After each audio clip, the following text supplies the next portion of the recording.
Mengawali informasi yang pertama, pemirsa, keberangkatan jemaah haji asal Kabupaten Oku Selatan tahun 2026 dipastikan berjalan lancar. Kemenak Kabupaten Oku Selatan menegaskan situasi konflik di Timur Tengah tidak mempengaruhi proses keberangkatan jemaah.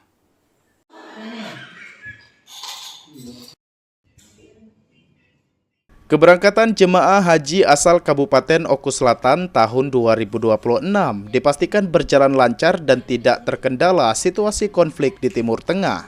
Sebanyak 125 jemaah haji asal Oku Selatan yang tergabung dalam kloter 11 gelombang 2 embarkasi Palembang akan berjalan ke Tanah Suci untuk beribadah haji.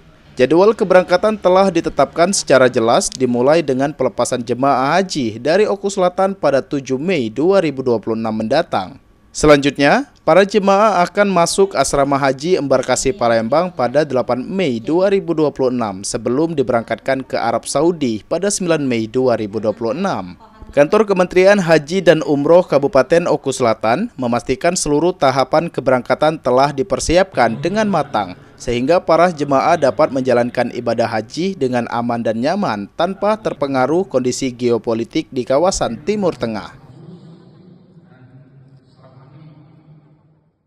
Untuk keberangkatan jadwal jemaah haji Oku Selatan itu berdasarkan jadwal tanggal 8 Mei 2026.